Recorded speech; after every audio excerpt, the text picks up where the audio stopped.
जय श्री राम साथियों। आज हम बात करेंगे ओम शब्द का। हाँ, तो हम आगे बढ़ते हैं। ओम ब्रह्मांड की अनाहत ध्वनि है। इसे अनाहत नाद भी कहते हैं। संपूर्ण ब्रह्मांड में यह अनवरत जारी है। इसे प्रणवाक्षर भी कहते हैं। प्रणव का अर्थ होता है प्रकर्षणेन नियते स्तूयते अनेन इति नौत यस्तनौत इति वह प्रणवः। प्रणव शब्द का अर्थ है वह शब्द जिससे ईश्वर की भली भांति स्तुति की जाए, या ऐसा अक्षर जिसका कभी क्षरण न हो। सरल अर्थों में कहा जाए तो प्रणवाक्षर परमेश्वर का प्रतीक है। परिचय तथा अर्थ। वैसे तो इसका महात्म वेदों, उपनिषदों, पुराणों, योग दर्शन में मिलता है, परंतु खासकर मांडूक्य उपनिषद में इसी प्रणव शब्द का बारीकी से समझाया गया है। मांडूक्य उपनिषद के अनुसार यह ओम शब्द 3 अक्षरों से मिलकर बना है। आ ओ म। प्रत्येक अक्षर ईश्वर के अलग अलग नामों को अपने में समेटे हुए है। जैसे आ से व्यापक, सर्वदेशी और उपासना करने योग्य। ऊ से बुद्धिमान, सूक्ष्म, अब सब अच्छाइयों का मूल और नियम करने वाला। माँ से अनंत, अमर, अज्ञानवान और पालन करने वाला। तथा यह ब्रह्मा, विष्णु और महेश का प्रतीक भी है। कठोपनिषद में लिखा है कि आत्मा को अधर अरण्य और ओंकार को उत्तर अरण्य बनाकर मंथन रूप अभ्यास करने से दिव्य ज्ञान रूप ज्योति का आविर्भाव होता है। उसके आलोक से निगूढ़ आत्म तत्व का साक्षात्कार होता है। श्रीमद् भागवत गीता में ओंकार को एकाक्षर ब्रह्मा कवच कहा है।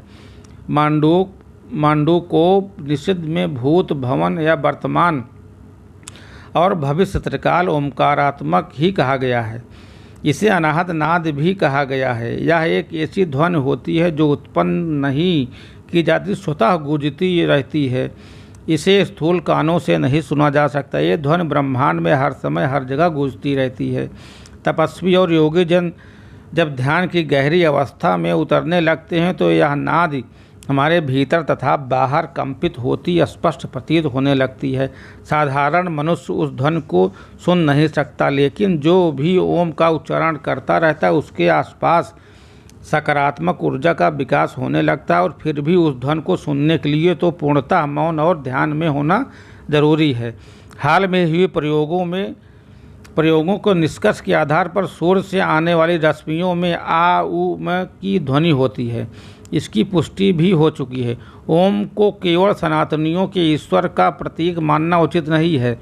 जिस प्रकार सूर्य, वर्षा, जल तथा प्रकृति आदि किसी से भेदभाव नहीं करती, उसी प्रकार ओम, वेद आदि समस्त मानव जाति के कल्याण हेतु यदि कोई इन्हें केवल सनातनियों के ईश्वर का प्रतीक माने तो यह हिसाब से सूर्य तथा समस्त ब्रह्मांड भी केवल हिंदुओं का ही हुआ ना, क्योंकि सूर्य व ब्रह्मांड सदैव ओम का उद्घोष करते हैं। ओम की विवेचना योग शास्त्र में लिखा हुआ तस्य वाचक प्रणवः, अर्थात उस परमेश्वर का वाचक प्रणव ओम है। इस तरह प्रणव अथवा ओम एवं ब्रह्म में कोई भेद नहीं। ओम अक्षर, इसका क्षरण अथवा विनाश नहीं होता।